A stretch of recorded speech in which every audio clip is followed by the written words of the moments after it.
غزوہ ہند حضرت عیسیٰ علیہ السلام کے ساتھ جہاد بالسیف اور حضرت امام مہدی کے ساتھ جہاد کو کچھ لوگوں نے جھٹلانا شروع کر دیا ہے، کیا یہ صحیح ہے؟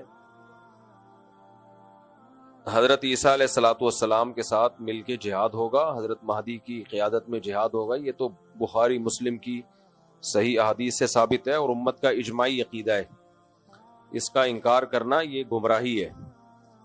باقی دیکھو نبی صلی اللہ علیہ وسلم نے جتنی بھی مستقبل کی پیش گوئیاں کی ہیں ان میں کچھ تو پوری ہو چکی ہیں۔ آپ صلی اللہ علیہ وسلم نے پیش گوئی کی تھی ایک آگ نکلے گی، مجھے پوری حدیث کے الفاظ یاد نہیں ہیں، بہت یعنی ظاہر ہے حدیث پڑھے ہوئے 20-25 سال ہو گئے، یہ والی حدیث ہے، اس کی بات کر رہا ہوں کہ اس سے اونٹوں کی گردنیں روشن ہو جائیں گی۔ تو علامہ نووی رحمہ اللہ نے لکھا ہے کہ یہ آگ لگ چکی ہے دنیا میں، ایک بہت بڑی آگ لگی تھی عرب میں، تو یہ نبی صلی اللہ علیہ وسلم کی پیش گوئی پوری ہو چکی ہے آج سے کئی سو سال پہلے۔ تو ایسے ہی نبی صلی اللہ علیہ وسلم کی جتنی بھی پیش گوئیاں ہیں کچھ پوری ہو چکی ہیں، کچھ پوری ہوں گی، لیکن نبی نے جو بھی مستقبل میں ہمیں بتایا کہ ہوگا اس میں ہمارا ایمان ہے ہوگا، لیکن ہم نے جو فیصلے کرنے ہیں وہ ان پیشگوئیوں کی بیس پہ نہیں کرنے ہیں، ہم نے موجودہ حالات کو سامنے رکھ کے فیصلہ کرنا ہے کہ ہمیں کیا کرنا چاہیے اور کیا نہیں کرنا چاہیے۔ ابھی ایک صاحب آئے میرے پاس ملنے کے لیے کہ فلاں ملک میں امام مہدی آئیں گے، تو میں ابھی وہیں جا رہا ہوں اور وہاں کچھ کرنے کا پروگرام ہے۔ میں نے اس کو روکا، میں نے کہا تمہارا دماغ خراب ہو گیا ہے، کہہ رہے امام مہدی وہاں نہیں آئیں گے۔ میں نے کہا آئیں گے نہیں آئیں گے یہ ایک الگ بحث ہے، جب آئیں گے وہ آنا ہوگا، آپ وہ کرو جو شریعت آپ کو ابھی حکم دے رہی ہے۔ اب امام مہدی دریافت ہوں گے، لوگ ان کو تلاش کریں گے بیت اللہ میں طواف کرتے ہوئے، تو اب یہ تھوڑی کہ میں عمرے پہ چلا جاؤں کہ امام مہدی آنے والے ہیں، مجھے کیا پتا کب آئیں گے۔ جب جو کام ہوگا وہ ہو کے رہے گا، ہم نے وہ کرنا ہے جس کی شریعت جس کا ہمیں حکم دے رہی ہے۔ دیکھو نبی صلی اللہ علیہ وسلم کی سیرت میں جہاد بھی نظر آئے گا آپ کو، دعوت بھی نظر آئے گی، برداشت بھی نظر آئے گا، انتقام لینا بھی نظر آئے گا، یہ سب چیزیں نبی صلی اللہ علیہ وسلم کی سیرت میں ہیں۔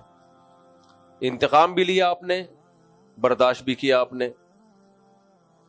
جہاد بھی کیا آپ نے، جہاد کو ٹالا بھی ہے آپ نے، صلح حدیبیہ میں آپ نے جہاد کو ٹالا ہے، یہودیوں سے دشمنی بھی کی، ادھر توجہ کریں میری طرف، ادھر کیا دیکھ رہے ہیں، یہودیوں سے آپ نے دشمنی بھی کی اور یہودیوں سے معاہدے کر کے ایگریمنٹ بھی کیے جنگ بندی کے۔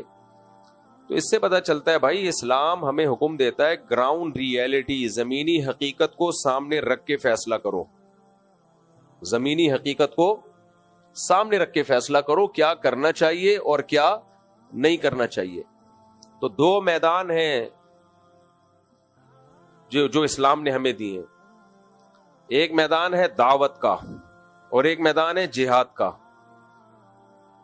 تو جہاد کے میدان میں یہ فیصلہ کرنا پہلے ضروری ہے کہ کہاں ہوگا کہاں نہیں ہوگا، اس کے اسباب کیا ہیں آپ کے پاس۔ نبی صلی اللہ علیہ وسلم نے مکہ میں 13 سال جہاد نہیں کیا، اسباب نہیں تھے۔ نوح علیہ السلام نے 950 سال جہاد نہیں کیا، اس لیے کہ 40-50 لوگ پوری قوم سے نہیں لڑ سکتے تھے۔ بنی اسرائیل نے حضرت موسیٰ علیہ السلام جب تک نہیں آئے فرعون کے خلاف بغاوت نہیں کی، اور موسیٰ علیہ السلام کے آنے کے بعد بھی بغاوت نہیں ہوئی ہے۔ کیوں؟ فرعون بہت طاقتور تھا، وہ بنی اسرائیل کے بچے ذبح کر رہا تھا، تو جو قوم اپنے بچے ذبح ہونے سے نہیں بچا سک رہی، وہ اس کے خلاف تلوار لے کے کیسے چڑھ جاتی فرعون کے خلاف، اتنا طاقتور تھا۔ تو اللہ نے وہاں بھی اسباب اختیار کرنے کا حکم دیا۔ موسیٰ علیہ السلام سے فرمایا وَأَوْحَيْنَا إِلَىٰ مُوسَىٰ وَأَخِيهِ أَن تَبَوَّآ لِقَوْمِكُمَا بِمِصْرَ بُيُوتًا وَاجْعَلُوا بُيُوتَكُمْ قِبْلَةً، کہ اے موسیٰ آپ اپنی قوم سے کہہ دیں کہ اپنے گھروں میں نماز پڑھو اور اللہ کی مدد کا انتظار کرو، بس یہ نہیں کہا کہ جا کے جو ہے نا فرعون پہ چڑھائی کر دو، صبر صبر صبر۔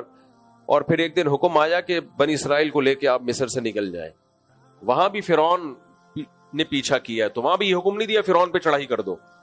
وجہ کیا ہے؟ طاقت کا توازن بولو ہے ہی نہیں، کوئی برابر بھی نہیں ہے نا، کوئی انتہائی طاقتور کے سامنے انتہائی کمزور۔ ہاں کہیں معجزہ ہو گیا تو ایک الگ بات ہے کہ کمزور کو اللہ نے بہت زیادہ طاقتور پہ غالب کر دیا، یا اللہ نے خود حکم دیا ہو کمزور کو کہ براہ راست کے لڑو, تو پھر تو لڑنے کے علاوہ کوئی آپشن نہیں ہے. جب تک آسمان سے وحی نہیں آ جاتی تو وہاں پھر اللہ کا حکم یہی ہے, ان یکم منکم مئۃ یغلبوا مئتین, 100 اور 200 کا ریشو کم از کم ہونا چاہیے, آدھی طاقت ہونی چاہیے. آدھی بھی نہیں ہے تو پھر اجازت نہیں ہے لڑنے کی. اتنی طاقت ہو تو جا کے کرو یہ کام, ورنہ آرام سے بیٹھے رہو, اس سے بھی جاؤ گے جو ہے. تو اس لیے اس وقت جہاں جہاد ہے وہاں تو ہے, ہم اس کے منکر نہیں ہیں, لیکن جہاں جہاد نہیں ہے وہاں لڑائی کا میدان گرم کرنے سے مسلمانوں کا نقصان زیادہ ہوگا, مسلمانوں کو فائدہ نہیں ہوگا, کیونکہ تمہارے پاس کچھ ہے نہیں لڑنے کے. تم اپنا دفاع کر لو, بہت بڑی بات ہے. ابھی تو اپنے ملک کو بچا لو بس. اور ہمارے یہاں کہتے ہیں ملک پہ ادھر جا کے چڑھائی کر دو. تو چڑھائی کرو گے کن میزائلوں سے؟ امریکہ سے میزائل لے کے امریکہ پہ چڑھائی کرو گے؟ امریکہ تمہیں جہاز دے گا اپنے اوپر چڑھائی کرنے کے لیے؟ تو ابھی اپنے ملک کو بچا لو کسی طریقے سے, اس کی سالمیت خطرے میں ہے. ابھی سب سے بڑا جہاد یہی ہے کہ ملک بچا لو آپ. تو دوسرا میدان ہے دعوت کا. دعوت کا میدان کیا ہے؟ نرم, اس میں تلوار نہیں ہے. جو تبلیغ ہے, موسیٰ علیہ السلام کو اللہ نے فرعون کے پاس بھیجا, قولا لہ قولا لینا لعلہ یتذکر او یخشی. فرعون کے سامنے جا کے بھی آپ نے نرم لہجے میں بات کرنی ہے. تو فرعون سے بڑا ظالم دنیا میں کوئی ہو سکتا ہے؟ اور موسیٰ علیہ السلام سے زیادہ افضل دنیا میں کوئی ہو سکتا ہے؟ اتنے جلیل القدر پیغمبر کو کہا جا رہا ہے کہ ایسے ظالم کے سامنے بات کیسے کرنی ہے؟ بولو, نرم. تو آج ہماری دعوت میں نرمی ختم ہو گئی, دعوت میں نرمی ختم. جو جہاد کی جو میدان میں کرنے کی چیزیں تھیں وہ دعوت کے میدان میں ہو رہی ہیں. اس کو وہ بھی کافر ہے, وہ بے پردہ عورتیں. اب بے پردہ عورتوں میں بیان ہو رہا ہے تو یہ تھوڑی بیان ہوگا کہ تم سب جہنم میں جاؤ گے, سے وہ پردہ تھوڑی کر لیں گی. وہاں تو ادعو الی سبیل ربک بالحکمۃ والموعظۃ الحسنہ, اس کو تو حکمت سے دین کی دعوت دینی ہے, ان کو تو قریب کرنا ہے دین کی دعوت کے لیے. تو یہ بہت بڑا مسئلہ ہے. اب گھر میں جو شخص دیندار بن جاتا ہے وہ بدتمیز بہت ہو جاتا ہے. گھر میں جو بھائی نمازی پرہیزگار ہوگا وہ کیا ہوگا؟ بدتمیز. تو ماں باپ کہتے ہیں باقی سارے نارمل ہیں, یہ کچھ عجیب سی چیز آ گئی ہے مارکیٹ میں. اس لیے ہمارے حضرت فرمایا کرتے تھے کہ گھر میں جو دیندار بنتا ہے نا, نماز پڑھتا ہے, اس کو اپنے اخلاق بہت زیادہ اچھے کرنے پڑیں گے, بہت زیادہ اپنے اخلاق کو پہ محنت کرنی پڑے گی اس کو. تو دیندار لوگوں کو چاہیے بہت زیادہ احتیاط برتیں وہ, اس سے اللہ ان کے درجات بلند کرے گا. بات بہت لمبی ہو گئی, تو خلاصہ کلام کا یہ نکلا کہ بھائی جب امام مہدی آئیں گے جہاد ہوگا, عیسیٰ علیہ السلام آئیں گے جہاد ہوگا. ابھی آپ جو زمینی حقیقت کو دیکھ کے جو کرنا ہے آپ وہ کرو. لوگ کہتے ہیں میں امام مہدی کا لشکر تیار کر رہا ہوں, بالکل بھی آپ کو اس کی ضرورت بولو نہیں ہے. کائنڈلی آپ یہ کام نہ کریں. کہتے ہیں میں عیسیٰ علیہ السلام کے لیے ایک لشکر تیار کروں, رہنے دو بس. آپ وہ لشکر کہیں اور جا کے پھٹے گا, سب کو خراب کرے گا وہ لشکر. سمجھتے ہو؟ بہت لوگ آئے ہیں, بہت تحریکیں اٹھی ہیں, ہم عیسیٰ علیہ السلام کے لیے لشکر تیار کر رہے ہیں, اور پھر یہ ہمارا یہ لشکر یہاں سے اٹھے گا, ہوتے ہوتے شام میں جا کے حضرت عیسیٰ سے مل جائے گا. وہ انڈا موڑ پہ ہی ختم ہو گیا آگے.